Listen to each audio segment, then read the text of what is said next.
certificate बर'आ बुंदों दा एबारनि इलेक्सना माहारिबा जायाखैनो माने फैसानि गेम जादों होनना बुंदों फेसबुक पेजनि गेजेरजों बेलाय दिफेन बर'निसो खोथा दिफेन बर'आ जाहैबाय आबसुनि प्रेसिडेन्ट आं बुंदों बियो आबसुनि प्रेसिडेन्ट बियो बुंनांगौमोन खालि बर' जाथिनिल' आङो लिडार नङा बिटिसिनि गासिबो जाथि जन'गोष्ठिनि जानानै आं खामानि मावगोन बयबो आंखौ सहाय खालाम होननानै बुंनांगौ खालि बर'ल' बुंबाय थादों बियो बेवहायनो भुल जादों बेना बेनो जोङो जेबादि लुबैदोंमोन बिटिसिनि गासिबो जाथि जन'गोष्ठिनिफ्राय बे हिसाबै बिटिसिनि गासिबो जन'गोष्ठिया गासिबो जाथि जन'गोष्ठिया जोंखौ हेफाजाब होदों आरो जों जेरै लुबैदों जिहेथु जोंखौ सहाय खालामदों बिपिएफ हान्जाखौ जोंबो बिपिएफ हान्जानिफ्राय गासिबो जाथि जन'गोष्ठिनि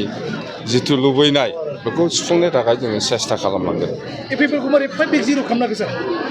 इउपिपिएल 0 माने बेथ' रायजोनिसो खोथा आंनिथ' खोथा नङा रायजोआ जायखौ मोजां मोनदों बेखौ सहाय खालामदों दिनै इउपिपिएलआ रायजोनि थाखाय मा मावदों मा मावाखै बेखौ रायजोआ दिनै फिननाय होदों जोङो अत'ते बिपिएफ हान्जा हिसाबै रायजोआ जेरै लुबैदों जेखौ आसा खालामनानै जोंखौ दिनै सहाय खालामदों जोंबो सहाय खालामफिनलांगोन बेखौनो आं खोथा होबाय बास सार मोनसे खोथा ससियेल मिडियायाव गोबां नुदोंमोन जे नोंथांनि बिसियाबो जिउले महिलारिया फार्स्ट टाइम एमएलए जाबाय बिथाङा बुंदों आंनि बिसायाल' मावनो हाया आंबो मावना दिन्थिगोन होनना रायजोफोरनि थाखाय बेथ' बेक्तिगत खोथा मावनांगोन जिहेथु रायजोआ गोबां आसा खालामनानै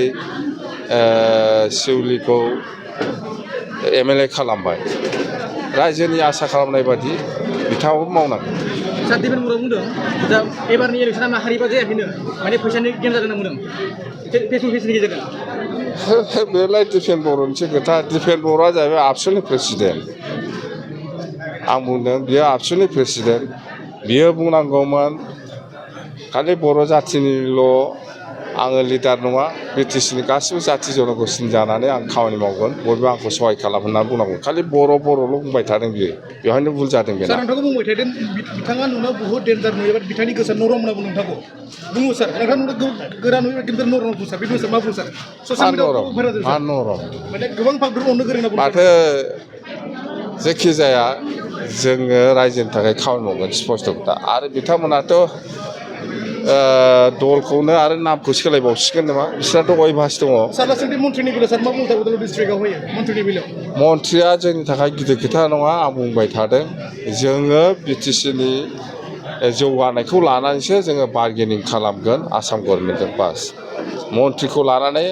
जोङो बार्गेनिं खालामनो गोसो गैया जोंनो नांगौ बिटिसिनि जौगाखांनाय बेनो आसल